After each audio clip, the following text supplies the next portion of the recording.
Okay. Have your family reacted? எனக்கு அவங்களுக்கு என்னை பற்றி தெரியுங்க. ஆனால் நான் உள்ளேருந்து அவங்க இதை ஹேண்டில் பண்ணுறதுக்கு பட்ட பாடு இருக்குல்ல. எங்கள் அப்பாலாம் பாவம் எதையுமே கவலைப்படாத ஒரு ஆள். எங்கள் அப்பாக்கெல்லாம் ஜுரம் வந்துடுச்சு. எங்கள் அப்பாலாம் ஃபீவரில் படுத்துட்டு திருவுக்கிட்ட ஃபோன் பண்ணி நீ கண்ணியை வெளியில் வர சொல்லுங்கன்னு அப்பா எனக்கு அதுதாங்க எனக்கு எங்கள் அப்பாவை கூட இப்படி யோசிக்க வைப்பாங்க.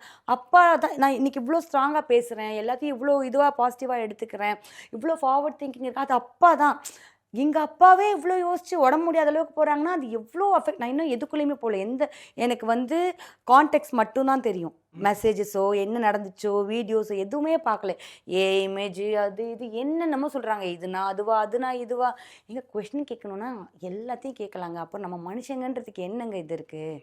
அவ்வளோதான். ரொம்ப அநியாயம்னு நான் நினைக்கிறேன். அது நான் வந்து திரும்பவும் சொல்கிறேன், போயிருக்கக்கூடாது பிக் பாஸ்ன்னு நான் என் வாழ்க்கையில் என்றைக்கும் சொல்லவே மாட்டேன், சொல்லவும் கூடாது. ஆனால் ஒரு நொடி எனக்கு தோணுச்சுன்னா இந்த விஷயத்துக்காக தோணுச்சு, ஐயோ போயிருக்கக்கூடாதோ அப்படின்னு தோணுச்சு.